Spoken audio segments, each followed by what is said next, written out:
উপস্থিত সাংবাদিক ভাই ও বোনেরা, ডিএমপি মিডিয়া সেন্টারে আপনাদেরকে স্বাগত জানাচ্ছি।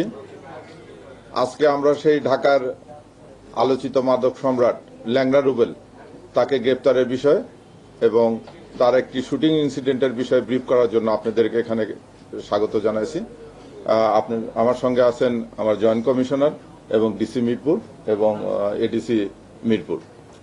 আপনারা অবগত আছেন যে গত 7-8-2026 তারিখ বেলা অনুমান 5:30 ঘটিকায় ডিএমপি ঢাকার পল্লবী থানাধীন সেকশন 11 ব্লক বি 2 নম্বর রোডে ইমনের চায়ের দোকানের সামনে একটি গোলাগুলির ঘটনা ঘটে।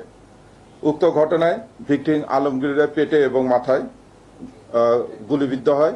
একই ঘটনায় জ্যোৎস্না নামে জনৈক মহিলা, পথচারী মহিলা পায়ে গুলি লেগে আঘাতপ্রাপ্ত হন। এ বিষয়ে ভিকটিমের স্ত্রী রিনা আক্তার পল্লবী থানায় বাদী হয়ে একটি মামলা দায়ের করেন। এই মামলা শুটিং ইনসিডেন্টের পর হইতে ডিবির মিরপুরের একটি চৌকস টিম মামলা ঘটনা সংক্রান্তে ছায়া তদন্ত শুরু করে।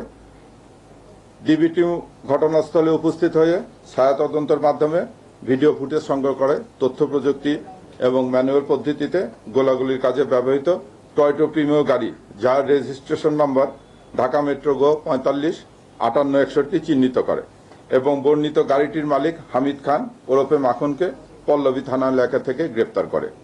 ব্যাপক জিজ্ঞাসাবাদে হামিদ জানায় যে গাড়িটি তার নামে রেজিস্ট্রেশন করা হইলেও গাড়ির প্রকৃত মালিক কুখ্যাত মাদক ব্যবসায়ী রুবেল ওরফে ল্যাংড়া রুবেল।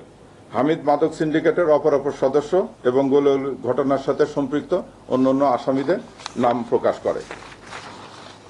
তার তথ্যের ভিত্তিতে ল্যাংড়া রুবেলের সহযোগী পারভেজ এবং রাব্বিকে পল্লবী থানাধীন কালশি এলাকা হইতে গ্রেপ্তার করা হয়।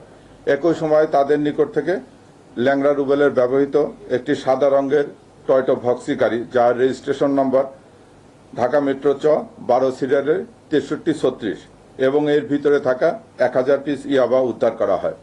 ব্যাপক